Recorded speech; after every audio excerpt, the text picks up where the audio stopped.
Hello दोस्तों, मैं अमन सिंह आपका स्वागत करता हूं मेरे यूट्यूब चैनल अमन कोचिंग सेंटर पर। तो हमने पिछली वीडियो में पढ़ा प्रकाश का अपवर्तन और अपवर्तन के नियम। आज उसी के आगे कंटिन्यू करेंगे। अगर आपने पिछली वीडियो नहीं देखा है तो लिंक डिस्क्रिप्शन बॉक्स में मिल जाएगा, जाके आप देख सकते हैं। अगर आपको आज वाला वीडियो और ज़्यादा अच्छे से समझना है तो समझ लीजिए पिछली वीडियो देखना बहुत ज़्यादा इंपॉर्टेंट है, क्योंकि फिजिक्स ऐसा सब्जेक्ट है कि हर एक टॉपिक पिछले टॉपिक से रिलेटेड रहता है लगभग। ठीक है, तो पिछला वीडियो देखना आपके लिए इम्पोर्टेंट है। और हाँ, प्रकाश के परावर्तन को भी ख़त्म कर दिया गया है, उसकी प्लेलिस्ट बनी हुई है। लिंक पिछली वीडियो के डिस्क्रिप्शन बॉक्स में मिलेगा, वहाँ से जाके आप देख सकते हैं। मैं इसमें भी लिंक डाल दूंगा। ठीक है, तो चलिए बिना देर किए आज का टॉपिक शुरू करते हैं। आज का टॉपिक हमारा होने वाला है अपवर्तनांक क्या होता है। अपवर्तनांक दो टाइप से होते हैं, एक निरपेक्ष अपवर्तनांक होता है, एक अपवर्तनांक होता है। ठीक है, तो बारी बारी से दोनों चीज़ों को देखेंगे, निरपेक्ष अपवर्तनांक और अपवर्तनांक। फिर एक फार्मूला भी आज देखेंगे कि अपवर्तनांक और प्रकाश की चाल में क्या संबंध होता है। और आगे अगर टाइम बचता है तो आगे भी देखेंगे समांतर पारदर्शी माध्यमों द्वारा प्रकाश का अपवर्तन। लेकिन आज का जो हमारा मेन टॉपिक है वो है अपवर्तनांक, निरपेक्ष अपवर्तनांक और अपवर्तनांक तथा प्रकाश की चाल में संबंध। ठीक है, तो चलिए शुरू करते हैं। आज का हमारा टॉपिक शुरू होगा निरपेक्ष अपवर्तनांक से। निरपेक्ष अपवर्तनांक आज का हमारा टॉपिक है निरपेक्ष अपवर्तनांक।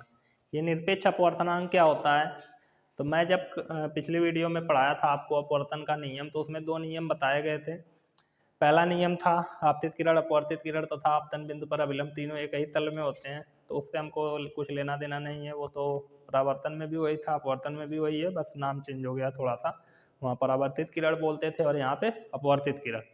इसमें क्या हो रहा है कि जो स्नेल का दूसरा नियम था वो था आपतन कोण की ज्या, आपतन कोण आई, आपतन कोण की ज्या तथा अपवर्तन कोण की ज्या साइन आर का अनुपात नियतांक होता है, और उस नियतांक के लिए हमने यूज किया था यन। ठीक है, और वहाँ पे मैंने बोला था कि आने वाली वीडियो में हम जानेंगे अच्छी तरह से कि यन क्या चीज़ है, ये कौन सा नियतांक है, इसके बारे में आज हमको पढ़ना है। तो यही जो यन है यही अपवर्तनांक को भी प्रदर्शित करता है और यही निरपेक्ष अपवर्तनांक को भी प्रदर्शित करता है। तो कब ये निरपेक्ष अपवर्तनांक को प्रदर्शित करेगा और कब अपवर्तनांक को प्रदर्शित करेगा, यही चीज़ आज हमको देखना है। ठीक है, तो चलिए शुरू करते हैं आज का टॉपिक निरपेक्ष अपवर्तनांक। अब इसको पढ़ना तो बहुत सिंपल है, निरपेक्ष अपवर्तनांक को इसको दिमाग में भी रखना बहुत सिंपल है। ठीक है, अपवर्तनांक होता कब है? तो स्नेल का अगर दूसरा नियम याद है तो इनकी परिभाषाएं बहुत आराम से याद हो जाएंगी। जैसे ये स्नेल का दूसरा नियम है कि एक ही रंग के प्रकाश की किरण के लिए आपतन कोण की ज्या तथा अपवर्तन कोण की ज्या, साइन की हिंदी ज्या होती है, का अनुपात नियतांक होता है। ठीक है, अब इसी को आगे इसमें भी लिखना है, बस ध्यान देना है कि निरपेक्ष अपवर्तनांक में जो पहला माध्यम है वो निर्वात होना चाहिए। ऐसे भी याद कर सकते हैं, नी से निरपेक्ष अपवर्तनांक और नी से निर्वात। ठीक है, तो मैं चित्र से समझाता हूँ, डायरेक्ट नहीं। निरपेक्ष अपवर्तनांक क्या होता है? देखिए यहाँ पे एक चीज कॉमन रहेगी कि जो पहला माध्यम है, ऐसे हम एक पृष्ठ खींचेंगे, इसके नीचे कोई और माध्यम रहेगा और ऊपर कोई और माध्यम। मान लेते हैं नीचे कोई भी ले रहे हैं, मान लेते हैं कांच ले लेते हैं, तो माध्यम कांच वाले माध्यम को हम ऐसे फिजिक्स में दिखाते हैं। या मान ले रहे हैं हमारा दूसरा माध्यम है कांच। ठीक है, ये हमारा दूसरा माध्यम है कांच। तो पहला माध्यम क्या होना चाहिए? तो मैं शुरू में ही बोला, नी से निरपेक्ष, नी से निरपेक्ष और नी से निर्वात। तो पहला माध्यम हमारा रहेगा निर्वात, और निर्वात में जो जो खासियत होती है वो वायु में भी होती है, तो निर्वात अथवा वायु दोनों चीज़ों में से कोई भी लिया जा सकता है। तो जो हमारा माध्यम एक है, जो हमारा माध्यम एक है वो हमेशा क्या होना चाहिए? निर्वात। जो हमारा माध्यम एक है वो हमेशा निर्वात होना चाहिए। दूसरा जो माध्यम दो है, यहाँ पे मैंने कांच लिया है, आप कुछ भी ले सकते हैं। माध्यम दो डिपेंड नहीं करता, फिक्स नहीं है कि यही होना चाहिए, कुछ भी हो सकता है। तो यहाँ पे हमने कांच लिया है तो यहाँ कांच लिख देते हैं। आप चाहे तो जल भी ले सकते हैं, आप चाहे तो तेल भी ले सकते हैं। बस ऐसा माध्यम लेना है जिसमें हमें कोई वस्तु रख दें तो वो दिखाई दे, मतलब प्रकाश उसके अंदर प्रवेश कर सके। ठीक है, तो अब इसमें से जब प्रकाश की किरण को हम आपतित कराएंगे ऐसे, ये आपतित किरण है, पिछली वीडियो में सब डिटेल दिया गया है कि इस किरण का नाम क्या है, इस पे एक लाइन खींचेंगे उसका नाम क्या है, यहाँ से इसका अपवर्तन होगा तो उसका नाम क्या होगा, सब कुछ के बारे में बताया गया है। तो यहाँ मैं सब कुछ नहीं लिखूंगा, यहाँ पे मेन पॉइंट लिखा जाएगा। ये प्रकाश की किरण निर्वात अथवा वायु से कांच के इस पृष्ठ पर आपतित हो रही है। इस अभिलंब के साथ आपतन कोण आई बनाते हुए, इस अभिलंब के साथ आपतन कोण आई, ये जो आई है इसको आपतन कोण बनाते हैं। तो सिंपल सी बात है, ये निर्वात है और ये कांच है, तो ये विरल है और ये सघन है। ये कैसा माध्यम है, ये विरल माध्यम है और इसको बोलेंगे कांच को सघन माध्यम। सिंपल सी बात है,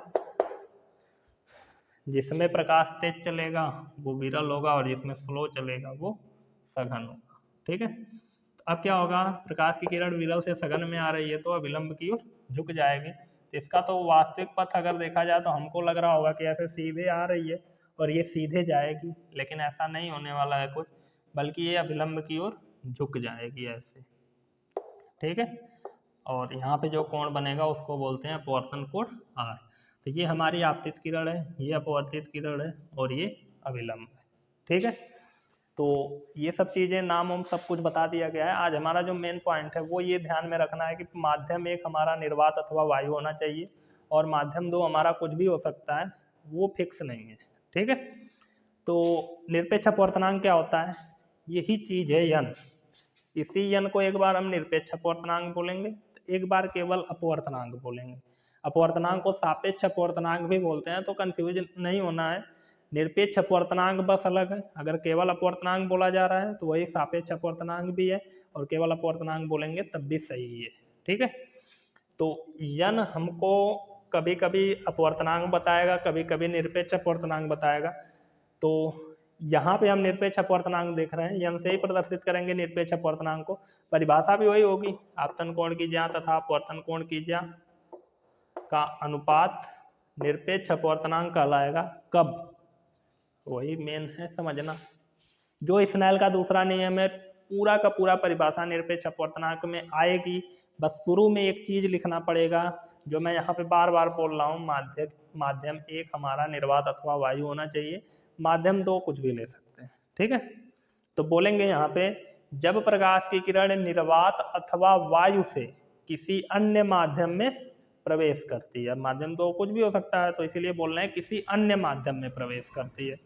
तो जब प्रकाश की किरण निर्वात अथवा वायु से किसी अन्य माध्यम में प्रवेश करती है तो आपतन कोण की ज्या तथा अपवर्तन कोण की ज्या का अनुपात निरपेक्ष अपवर्तनांक कहलाता है। ये स्नेल का दूसरे नियम में लिखवाया गया, अच्छी तरह से समझाया गया है। ठीक है, तो जो अपवर्तन का दूसरा, स्नेल का दूसरा नियम नहीं है, अपवर्तन के दूसरे नियम को स्नेल का नियम कहते हैं। मैं जल्दी में गलत बोल गया। जो अपवर्तन का दूसरा नियम है, सेम टू सेम इसमें लिखना है, बस शुरू में एक चीज लिखनी है कि जब प्रकाश की किरण निर्वात से किसी अन्य माध्यम में जाती है। यहाँ जो चीज मैंने लिखा है, निर्वात से किसी अन्य माध्यम में, आई बात समझ में। एक बार मैं पूरी परिभाषा फिर से बोल रहा हूँ कि जब प्रकाश की किरण निर्वात से किसी अन्य माध्यम में जाती है तो आपतन कोण की ज्या तथा अपवर्तन कोण की ज्या का अनुपात निरपेक्ष अपवर्तनांक कहलाता है। ठीक है, जब प्रकाश की किरण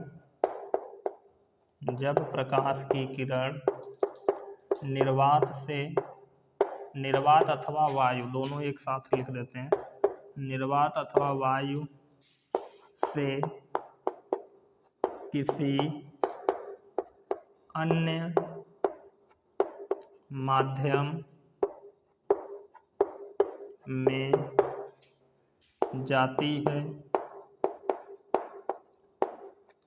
तो आपतन कोण की ज्या, आपतन कोण, यहाँ पे जो लिखा गया है आपतन कोण, साइन लिख दिया गया तो साइन को हिंदी में ज्या बोलते हैं, तो आपतन कोण की ज्या।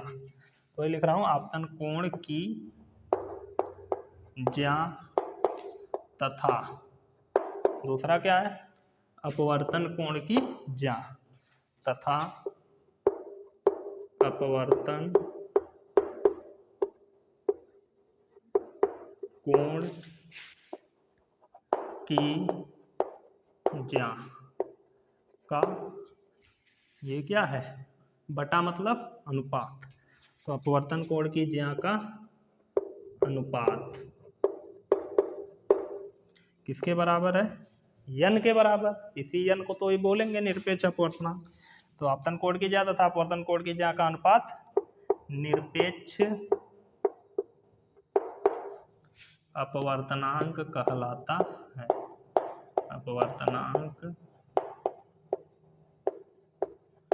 कहलाता है। ठीक है, बात खत्म, काम खत्म। फार्मूला यही है। ठीक है, गर्मी बहुत ज़्यादा है, पंखा बंद करके वीडियो बनाना पड़ रहा है, नहीं तो वीडियो बनाते समय कैमरा हिलेगा।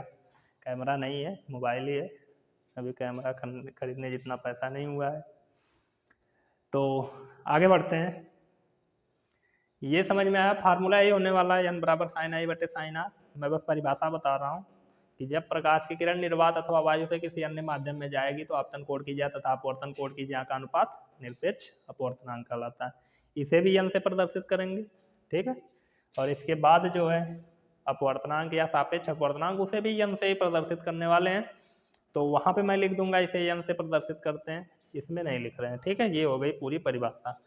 सिंपल सी परिभाषा है, छोटी सी परिभाषा है, याद करने में कोई प्रॉब्लम नहीं होगी, उम्मीद करता हूँ। ठीक है, अभी आते हैं अपवर्तनांक या सापेक्ष अपवर्तनांक, भी उसी को बोला जाएगा।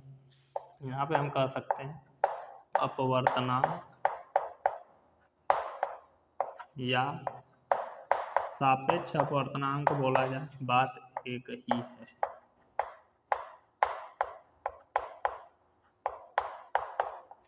ठीक है, अपवर्तनांक या सापेक्ष अपवर्तनांक।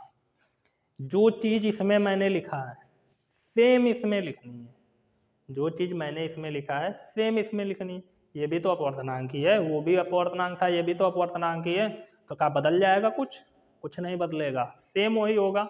बस यहाँ एक चीज का ध्यान दे रहे थे, पहला माध्यम निर्वात अथवा वायु होना चाहिए, यहाँ उसी पे ध्यान मत दो, हो गई परिभाषा। हम नहीं ध्यान देंगे कि पहला माध्यम निर्वात अथवा वायु हो, जौन मन तवन हो, हमसे नहीं मतलब। हम खाली बोलेंगे कि जब प्रकाश की किरण माध्यम एक से या किसी एक माध्यम से किसी अन्य माध्यम में जाती है तो आपतन कोण की ज्या तथा अपवर्तन कोण की ज्या का अनुपात अपवर्तनांक कहलाता है। आगे बात समझ में? तो इसमें चित्र बनाने की मुझे लगता है जरूरत नहीं है, बस ध्यान देना है कि माध्यम एक बोलेंगे, निर्वात अथवा वायु नहीं बोलेंगे। अब जरूरी नहीं है कि निर्वात अथवा वायु से ही माध्यम दो में जाएगी तो हम उसको अपवर्तनांक नहीं बोल सकते, वो भी इसी में आएगा। ठीक है, बस उसमें एक कैटेगरी बना के दी गई, उसको अलग कर दिया गया है कि वो निरपेक्ष अपवर्तनांक में आएगा, क्योंकि निर्वात अथवा वायु से आ रहा है। ठीक है, तो इस पर कोई दिक्कत नहीं है। ज़्यादातर तो यही पढ़ाया जाता है, उसको छोड़ दिया जाता है। तो एक छोटी सी हेडिंग थी तो उसको छोड़ने का कोई रीजन नहीं था, इसीलिए छोड़े नहीं, उसको बता दिए। तो अब आते हैं अपवर्तनांक या सापेक्ष अपवर्तनांक।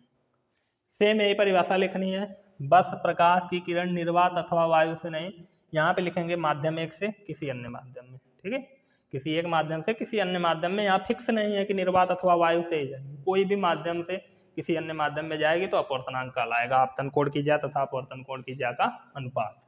तो ये लिखेंगे कि जब प्रकाश की किरण किसी एक माध्यम से, किसी एक माध्यम से किसी अन्य माध्यम में जाती है, बस यही चेंज है। यहाँ निर्वात अथवा वायु से किसी अन्य माध्यम में जा रही थी, यहाँ किसी भी एक माध्यम से किसी अन्य माध्यम में जाएगी। कुछ भी हो सकता है, वो ये भी हो सकता है। ठीक है, निर्वात अथवा वायु भी ले सकते हैं, या फिर कुछ और ले लें, जल ले सकते हैं, तेल ले सकते हैं, वो आता है मिट्टी का तेल आता है, पेट्रोल आ सकता है, जो मन तो ले लें, अगर उसके अंदर हमको दिख रहा है तो हम उसको ले सकते। तो अब क्या लिखेंगे, वही माध्यम में जाती है, यही सेम वहाँ छापने वाला हूँ। तो आपतन कोण की ज्या तथा अपवर्तन कोण की ज्या का अनुपात यहाँ निरपेक्ष अपवर्तनांक कहलाता है, यहाँ लिखेंगे केवल अपवर्तनांक या सापेक्ष अपवर्तनांक कहलाता है तो वही चीज। तो आपतन कोण की ज्या, आपतन कोण की ज्या का अनुपात, ठीक है। तो आपतन कोण की ज्या अकेले थोड़ी अनुपात होगा, आपतन कोण की ज्या तथा को बोल रहा हूं, तथा अपवर्तन कोण की ज्या का अनुपात क्या कहलाता है, क्या कहलाता है, हेडिंग कहलाता है अपवर्तनांक या सापेक्ष अपवर्तनांक, अपवर्तनांक या कह सकते हैं सापेक्ष अपवर्तनांक कहलाता है, ठीक है। सेम वही परिभाषा है, बस आगे थोड़ा सा चेंज है। तो उम्मीद करता हूँ यहाँ तक समझ में आ चुका होगा एकदम अच्छे से, ये याद करने वाली चीज़ें हैं और याद हो भी गया होगा मुझे लगता है, बहुत कठिन नहीं था, एकदम सिंपल था, जैसे परिभाषा मैंने सोच के लिखा उसी तरह मैं बता भी दिया, ठीक है। और ये ऐसा ही है, इसका कोई प्रूफ नहीं है, ये याद करने वाली चीज़ें हैं कि निर्वात और वायु से दूसरे माध्यम में जाएगी तो निरपेक्ष अपवर्तनांक बोलेंगे, याद कर लो, नी से निर्वात, नी से निरपेक्ष, ठीक है। अब अपनी अगली हेडिंग होने वाली है प्रकाश की चाल तथा अपवर्तनांक में संबंध। अच्छा, यहाँ पे सूत्र भी अगर लिखना चाहो तो लिख सकते हो, अपवर्तनांक को n से प्रदर्शित करते हैं, अपवर्तनांक हो, निरपेक्ष अपवर्तनांक हो या सापेक्ष अपवर्तनांक हो, सबको n से प्रदर्शित करेंगे। तो n बराबर वही चीज होगी साइन आई आपतन कोण की ज्या साइन r अपवर्तन कोण की ज्या का अनुपात ये कहलाता है। यहाँ तुम जो चाहे बोल दो, निरपेक्ष अपवर्तनांक, सापेक्ष अपवर्तनांक या अपवर्तनांक बोल दो, सब चीज एक ही है। तो ये होता है फार्मूला, जब भी अपवर्तनांक पूछेगा आपतन कोण और अपवर्तन कोण देके हम इसी का यूज करने वाले हैं, ठीक है। तो अपना अगला टॉपिक है प्रकाश की चाल, प्रकाश की चाल, प्रकाश की चाल को यहाँ v से प्रदर्शित करेंगे, ठीक है।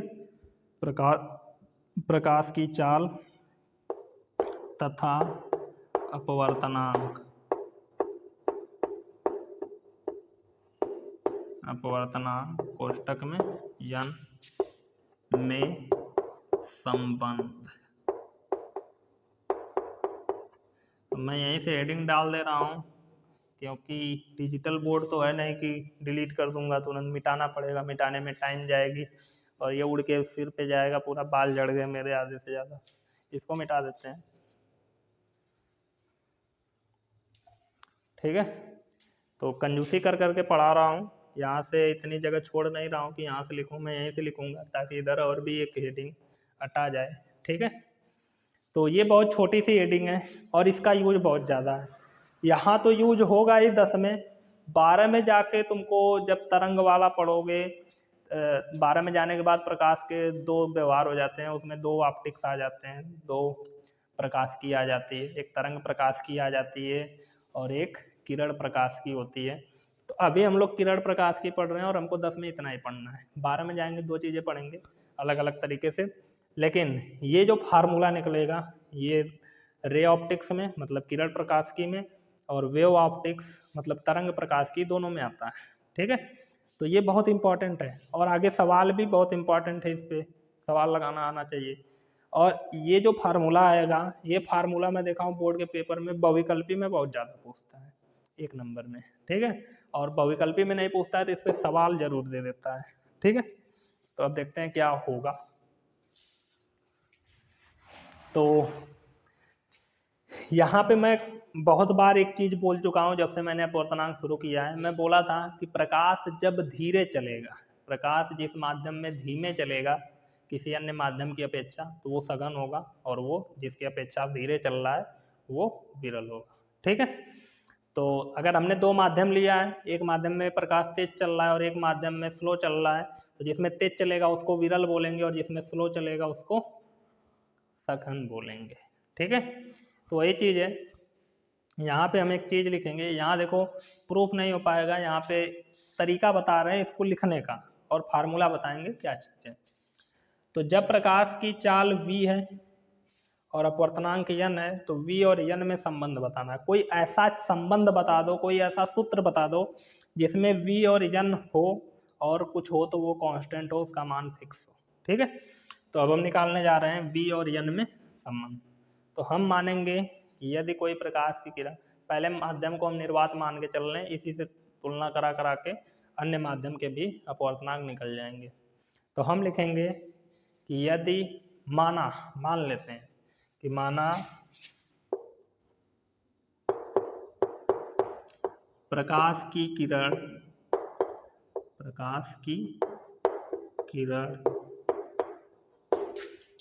निर्वात से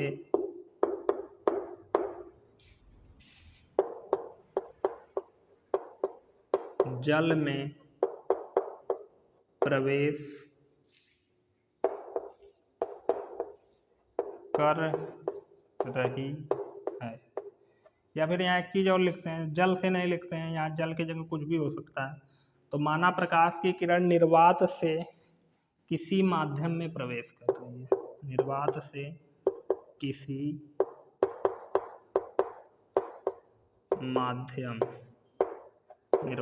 किसी माध्यम में प्रवेश कर रही है। ठीक है, तो सिंपल सी बात है, निर्वात से जा रही है तो निर्वात ही सबसे विरल होता है। उसके बाद जितने भी माध्यम होते हैं वो सब सघन होते हैं, निर्वात अथवा वायु, यहाँ वायु भी लिख सकते हैं, निर्वात अथवा वायु कुछ भी ले सकते हैं, यहाँ पे से किसी माध्यम में प्रवेश कर रही है। तो सिंपल सी बात है, किसी अन्य माध्यम में जाएगी वो माध्यम सघन होगा। ठीक है, और ये मान लेते हैं ये जो माध्यम लिखा गया है ये माध्यम कैसा है, सघन माध्यम। तो हमने माना है कि प्रकाश की किरण निर्वात से किसी सघन माध्यम में प्रवेश कर रही है। ठीक है, तो सिंपल सी बात है, उसकी चाल कम हो जाएगी, उसकी स्पीड जो है वो कम हो जाएगी क्योंकि सघन माध्यम में प्रवेश कर रही है। तो वही चीज है। अब यदि निर्वात अथवा वायु में प्रकाश की चाल तो फिक्स होती है 3 × 10⁸ मीटर प्रति सेकंड। ये शुरू में ही जब चैप्टर शुरू हुआ होगा फिजिक्स वाला प्रकाश तभी बता दिया गया था, 3 × 10⁸ मीटर प्रति सेकंड। किसी माध्यम में प्रकाश की चाल v है और उस माध्यम का अपवर्तनांक n हो, तब हम क्या लिख सकते हैं, देखना ध्यान से। लिखेंगे यदि सघन माध्यम में प्रकाश की चाल v, किसी माध्यम में प्रकाश की चाल क्या होती है, v। तो यदि सघन माध्यम में प्रकाश की चाल v है तथा उसका अपवर्तनांक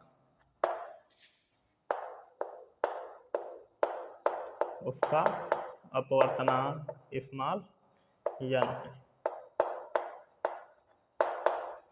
तब अपवर्तनांक बराबर होगा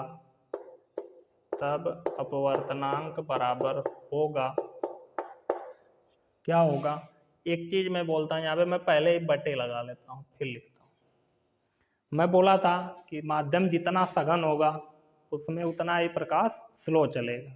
तो यहाँ पे हम एक चीज बोल सकते हैं कि जो अपवर्तनांक है वह किसी माध्यम में प्रकाश की चाल के व्युत्क्रमानुपाती है, क्योंकि अपवर्तनांक ज्यादा होने के कारण प्रकाश की चाल घट रही है। उल्टा हो रहा है ना, एक बढ़ रहा है तो एक घट रहा है, अपवर्तनांक ज्यादा हो रहा है तो प्रकाश की चाल घट रही है, अब प्रकाश की चाल ज्यादा हो रही है तो अपवर्तनांक घट रहा है। तो यहाँ पे व्युत्क्रमानुपाती बोल सकते हैं। तो इसका मतलब जो माध्यम में प्रकाश की चाल है, अगर अपवर्तनांक ज्यादा होगा तो वो घट जाएगा और ये घटेगा तो ये बढ़ जाएगा, तो इसका मतलब नीचे आएगा, व्युत्क्रमानुपाती होगा एक प्रकार से कह सकते हैं, तो नीचे लिखेंगे। क्या, सघन माध्यम में या माध्यम में प्रकाश की चाल केवल लिख देते हैं, माध्यम में प्रकाश की चाल। ऊपर क्या लिखेंगे, ऊपर हमने पहला माध्यम क्या लिया है, निर्वात और वायु, तो ऊपर लिखेंगे निर्वात अथवा वायु में प्रकाश की चाल। ठीक है, ऐसा हम बोल सकते हैं। आई बात समझ में। तो अब आगे क्या हो जाएगा, अपवर्तनांक को n से प्रदर्शित करेंगे।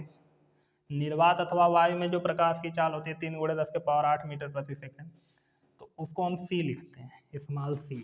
स्मॉल c जहाँ लिखा है वहाँ समझ जाना कि वो निर्वात अथवा वायु में प्रकाश की चाल ही है, और इसका मान होता है 3 × 10⁸ मीटर प्रति सेकंड बटे माध्यम में प्रकाश की चाल, माध्यम, माध्यम में प्रकाश की चाल कितनी है, v। माध्यम में प्रकाश की चाल कितनी है, v, तो नीचे आ जाएगा v। तो ये हो गया फार्मूला, n बराबर c बटे v, जहाँ c बराबर क्या है, 3 × 10⁸ मीटर प्रति सेकंड। ये फिक्स है, ये हमेशा जहाँ भी c दिखेगा यही रखना है। ठीक है, तो ये खत्म। और एक हेडिंग थी समांतर पारदर्शी माध्यम के लिए प्रकाश का अपवर्तन, उसको भी पढ़ाया होता, लेकिन जगह खत्म होने के कारण अब उसको हम अगले वीडियो में पढ़ेंगे। और आगे हमारा जो वीडियो आएगा उसमें समांतर पारदर्शी माध्यमों के लिए प्रकाश का अपवर्तन तो होगा, एक और अच्छी सी हेडिंग आएगी कि किस प्रकाश किरणों की व्युत्क्रमणीयता। इसके बाद एक और हेडिंग होगी प्रकाश किरणों की व्युत्क्रमणीयता, और वो बहुत अच्छी हेडिंग है, उसमें छोटा सा डेरिवेशन भी रहेगा, उसमें चित्र भी रहेगा, तो उसमें बहुत मज़ा आता है। ठीक है, तो मिलते हैं अब अगले वीडियो में, तब तक के लिए धन्यवाद। और इतना मैं उम्मीद करता हूँ कि आप लोग अच्छे से तैयार कर लेंगे। अगर एक बार में नहीं समझते तो एक बार में आ जाना चाहिए समझ में, क्या है ही इसमें। मैंने लाइन बाय लाइन समझा के लिखा है, ऐसा नहीं कि लिख दिया हूँ बोल दिया हूँ रट लो। एक एक लाइन समझा के लिखा है, तो इसको अच्छे से तैयार कर लेना और स्क्रीनशॉट ले सकते हो। तो हो चुका होगा, तो मिलते हैं नेक्स्ट वीडियो में। और अगर चैनल पे नए हो तो चैनल को सब्सक्राइब कर दो, और पास में बेल आइकन बन के आएगा, उसको दबा के ऑल पे सेलेक्ट कर लो, ताकि जैसे ही वीडियो आए नोटिफिकेशन पहुंच जाए। ठीक है, तो मिलते हैं नेक्स्ट वीडियो में, बाय बाय।